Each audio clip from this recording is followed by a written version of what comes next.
다음은 오차시 네 번째 고려 남자 복식에 관하여 살펴보겠습니다. 삼국 통일을 건국기념으로 918년에 왕건이 세운 고려는 신라의 문화 토대 위에서 일어났습니다. 고려 시대는 고대와 조선을 연결하는 교량적 위치에 있었습니다. 우리 역사 중에서 가장 국난이 빈번했던 시기이기도 하였습니다. 문화적으로는 신라 시대의 것을 계승하였을 뿐만 아니라 주변국 문화를 다각도로 흡수했습니다. 국교로는 불교를 숭상하였고 불교 문화가 극도로 화려했던 시기였습니다. 덕분에 이 당시에 그려진 불화의 인물들이 가치 있는 복식 자료로서 활용되고 있습니다. 정치적 이념으로는 유교를 강조하였습니다. 고려 시대는 포괄적 혈연 의식을 가지고 있어서 특이한 건 부계와 모계가 동등하게 유지가 되었고 상속도 아들, 딸 구분 없이 되었던 시기였습니다. 그래서 아들, 딸 구분 없이 호적에도 태어난 순서대로 기재가 되었고 여성의 재가가 비교적 자유로웠습니다. 세계 최고의 금속 활자, 고려 청자, 의학과 천문학의 발달 등이 고려의 대표적 업적입니다.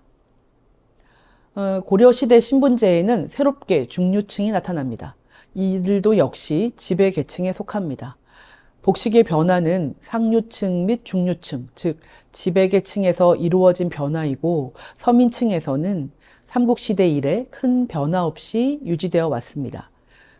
고려의 복식제도는 초기에는 사색 공복제도를 만들어 제도를 정비하였고 후기로 갈수록 몽고 복식과 접근이 이루어져 일부 영향을 받기도 하였습니다.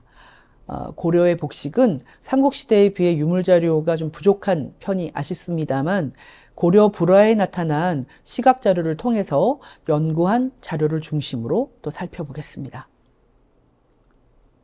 먼저 왕복부터 보시겠습니다. 왕복은 제복, 조복, 공복, 상복, 편복, 그러니까 용도별로 구분하여 입었습니다.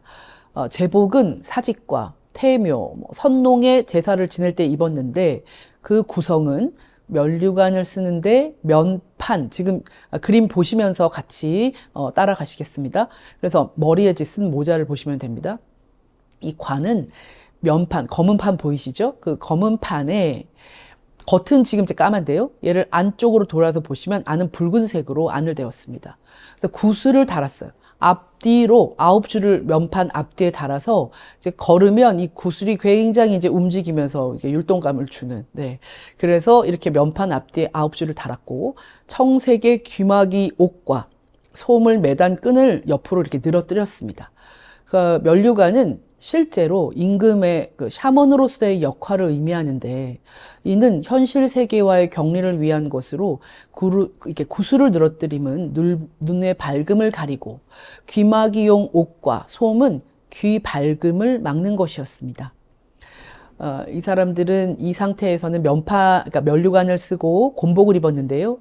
이 곤복은 하나의 이렇게 세트라고 보시면 됩니다. 그래서 곤복의 구성은 중단을 입고 또 치마를 두르고 다시 그 위에 겉옷에 또 큰 이제 포의 형태의 옷을 입습니다. 그리고 나서 혁대, 그러니까 큰 대를 맵니다. 그리고 또 대대를 또 메고 거기에 굉장히 지금 구조가 복잡한데요. 지금 고려에서 간단히 하고 조선에 가서 좀 더 자세히 살펴보도록 하겠습니다. 그래서 그 앞에 하나의 이렇게 또 같은 에이프런 같은, 그러니까 앞치마 같은 패스를 걸고 뒤에는 아주 장식된 또 하나의 천을 겁니다. 그게 수입니다. 수를 걸고 옆에는 아주 화려한 구슬로 패옥을 만들어서 이런 늘어뜨린 하나의 세트를 양쪽 옆에 겁니다. 그렇게 해서 다 걸고 버선을 신고 신을 신고 손에 지금 뭐 하나 들었는데요. 근데 규라고 하는 겁니다. 규를 들고 이게 완성된 공복의 형태입니다. 이렇게 입고 이제 제사를 지내러 가는 겁니다. 네. 그리고 이제 제사를 지낼 때의 복장은 이렇게 생겼고요. 조복은 언제 입냐면 백관, 그러니까 공무를 집행하는 사람들을 만나거나 일반의 사민을 접견할 때 입었습니다. 원유관을 쓰고 큰 소매에 포를 입고 방심 공령을 목에 거는 형식이었는데 여기에서 특별한 것이 나온 것이 방심 공령입니다. 자, 이건 뒤에서 제가 다시 그림이 나오는 부분에서 다시 한번 설명을 또 하겠습니다. 자, 지금 이번에 고려의 복식 자료를 보는 여러 가지 것 중에서 고려는 거의 불교가 융성했던 시기였기 때문에 그 당시에 불화를 그릴 때 굉장히 왕과 왕비와 거기에 이제 공무를 집행하는 공복의 형태랄지 시녀들이랄지의 모습이 나타납니다. 그래서 그 복식들을 여러분들이 보기 쉽게 연구자가 이렇게 스케치한 그림을 한번 보면서 디테일하게 설명을 드리도록 하겠습니다. 그래서 미륵하생경 변상도, 관경 서품 변상도, 지장시황도 보겠는데요. 미륵하생경 변상도나 관경 서품 변상도는 아쉽게도 일본에 있는 절에 소장을 하고 있습니다. 복식을 살펴본 불화의 자료들이었는데, 고려 말기의 조복 형태를 볼 수 있는 유물로는 방금 말씀드렸던 일본 대은사 고려불화인 관경서품 변상도, 또 미륵하생경 변상도가 있습니다. 불화에 나타난 복식이 선명하지 않기 때문에 제가 방금 말씀드렸던 것처럼 그렇게 스케치한 형태, 일러스트로 한번 보여드리도록 하겠습니다. 손으로 그렸기 때문에 약간 거친 듯 하지만, 보면서 하나하나 차분하게 그린 거니까 같이 보면서 디테일한 설명을 드리도록 하겠습니다. 그래서 지금 관경서품 변상도에 보이는 왕의 모습은 지금 중간 센터에 굉장히 큰 자리를 차지하고 있는 이 모습인데요. 이거 원유관을 착용하고 대수포에 큰 소매가 있는 포를 입고 방심공룡이라는 걸 목에 걸고 있습니다. 자, 이건 제사를 지낼 때거나 조복의 하나로 이때까지는 이제 방심공룡을 하고 있습니다. 자, 미륵하생경 변상도에서 조복을 착용한 왕의 모습을 확인할 수 있습니다. 그림 속 왕은 조복을 입고 있습니다. 이 중에서도 송나라의 영향을 받아서 방심공룡을 목 뒤로 둘러맸는데, 이 방심공룡의 형태는 뒤에 가서 다시 한번 보겠습니다. 자, 조선시대에는 이 방심공룡의 공룡 부분에 머리를 통과해서 이를 착용했기 때문에 그림을 통해서 고려와 조선 조복에서 방심공룡의 착용 방식의 차이가 드러나고 있습니다. 큰 소매를 입었습니다. 지금 입고 있는 이 모습을 보면 지금 거의 무릎 아래까지 내려오는 큰 소매입니다. 자, 큰 소매에 포를 교차해서 입었는데 안에는 살짝 보시면 둥근 네크라인의 저고리가 보여서 국속의 저고리는 아닌 듯 합니다. 지금 관모가 이제 원유관입니다. 이 원유관은 조복을 입을 때 요렇게 같이 한 세트입니다. 그런데 그 위에 줄무늬를 보시면 구슬을 꿰은 줄이 7줄입니다. 그러니까 각 줄마다 구슬을 알을 다 꿰어가지고 꿰은 줄을 7줄을 원유관에 이렇게 놓은 겁니다. 그래서 줄수를 세어보면 7량인지 9량인지 알 수 있습니다. 자, 그래서 손에는 귤을 들고 있고, 공복은 역시 사신을 접견할 때 입었습니다. 또 상복은 왕의 진무복이었고, 역시나 왕도 편안하게 쉴 때는 일반 서민과 같은 형식의 옷을 입었습니다. 첫 번째 보시는 조반의 초상입니다. 이 조반의 초상에서는 백관의 공복을 입고 있는 모습입니다. 둥근 네크라인의 황색 포에 사모를 쓰고 있습니다. 네크라인과 소매 끝에 다른 색상을 댄 점이 보이고, 또 다른 이재연의 초상에서는 검은 선을 두른 심의를 볼 수 있습니다. 치마 오른쪽에는 여밈자락이 보입니다.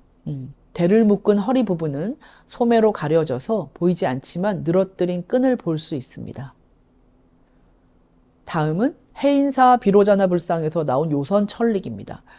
분홍색 세모시로 만들어졌고 일반의 천릭과는 다르게 허리 부분에 턱을 잡아, 그러니까 접어서 받고 하는 형태의 턱을 잡아서 만든 특색 있는 천릭입니다. 고려시대에는 복장 유물로 발견된 의복이 가끔 발견되어서 복식사 연구에 도움을 주고 있습니다. 제가 이 불복장이 나왔을 때 발표하는 발표장에 가기 전에 얼마나 설레었는지. 왜냐면은 이렇게 복장 유물이 하나씩 나올 때 정말 그 당시의 복식이 복장, 그러니까 부처님의 안에 몸속에다가 넣어서 보관하는 것이거든요. 그러니까 그때의 유물이 그대로 살아서 나오는, 그러니까 타임캡슐이 이렇게 열리는 그런 느낌입니다. 다음은 그렇게 나온 복장 유물 한번 보시겠습니다. 1662년 나인인 노예성이 경안군 내외를 위해서 발언한 겁니다. 이건 실제로 그 조선시대에 벌어진 일이긴 하지만 그 복장 유물을 참고해서 보시기 위해서 제가 말씀을 드리는 겁니다. 그래서 이 안에 보니까 경안군 내외에 노예성 씨, 또 뭐 박 씨, 승려, 취미, 수초 등이 시주가 되었고, 다 시주하는 겁니다. 자, 조각승 해희와 금문이, 조각. 그 다음에, 뭐, 저고리, 배자, 사주자, 그러니까 시주자의 명단, 그 다음에 직물 조각들, 청색 유리편, 뭐, 다란이경, 뭐 이런 것들이 한 번에 다 들어가는 겁니다. 그런데 이 아이를 넣고 밑에 밀랍으로 봉하기 때문에 정말 그 봉하는 순간에 그 공기가 거기서 딱 차단이 되고요. 그대로 보관이 됩니다. 그래서 어떤 유물보다도 색이나 이런 것이 변질이 없고 그대로 그 시대의 그 모습을 그대로 볼 수 있습니다. 그래서 고려시대에 많이 행해졌기 때문에 그렇게 요선 천릭이랄지 그 당시에 복장 유물을 통해서 저희는 그 시대 복식을 그 훼손 없이 그대로 볼 수 있습니다. 이 시대의 그 다포는 매우 또 많이 통용이 되었기 때문에 다포에 대해서 한번 살펴보겠습니다. 그 다포는 통일 신라 시대부터 착용한 그 반비가 짧은 소매, 겉에 입는 옷이죠. 반비가 고려 시대에도 그대로 유지된 것으로 보입니다. 고려 후기에는 이것이 다포로 바뀌어서 사용된 것으로 추정이 됩니다. 고려 말 이색의 초상입니다.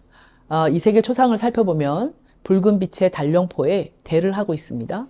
아래로 각이 처진 사모를 착용하고 있는데 뭐 정몽주의 초상에서도 그 사모의 형태는 같습니다. 흑빛 달령의를 입고 역시 이제 각이 처진 사모를 쓰고 있죠. 이조년의 초상입니다. 홍색 포를 이제 오른쪽으로 여며 입었습니다. 매우 깊게 이렇게 여며지게 입었는데 그 옷보다 훨씬 진한 홍색 띠를 허리에 두르고 있습니다. 양옆이 무릎 높이까지 트여 있는, 그래서 안에 입은 옷이 보이고 있습니다. 서민복은 우리나라 고유의 그 복식 풍속이 그대로 유지되어 왔기 때문에 관복을 제외한 고려의 복식 제도를 보면 삼국시대 이래 큰 변화가 없었던 것으로 보입니다. 그래서 원나라의 영향을 받은 것도 상류층에서 국한되고 서민 계급까지 강요된 것은 아니었기 때문에 우리의 기본 복식에 변함이 없었습니다. 여기서 퀴즈 하나 내겠습니다. 자, 두 분은 모두 고려시대 백관들이십니다. 둘 중 어느 분이 고려 초기 분이실까요? 정답은 1번 고려시대 왜적을 물리친 강민첨 장군입니다. 2번은 이색의 초상입니다. 무엇을 보고 알 수 있느냐? 이는 고려 초기에는 복두를 썼는데 뒤에 달린 각이 자, 모자, 이게 관모 뒤에 있는 길게 보이는 검은 띠 보이시죠? 자, 이 각이 무려 어깨를 넘어가는 것도 있었습니다. 서로 부딪힐 것 같죠. 네. 자, 어깨를 넘어가는 것도 있었는데 후대로 가면서 각이 짧아지면서 자, 이색의 경우는 심지어 아래로 이렇게 처지는 사모를 쓰고 있습니다. 후대로 갈수록 이렇게 관모가 변했다는 사실로 우리는 초기와 또 말기로 갔을 때의 인물들을 구분할 수 있습니다.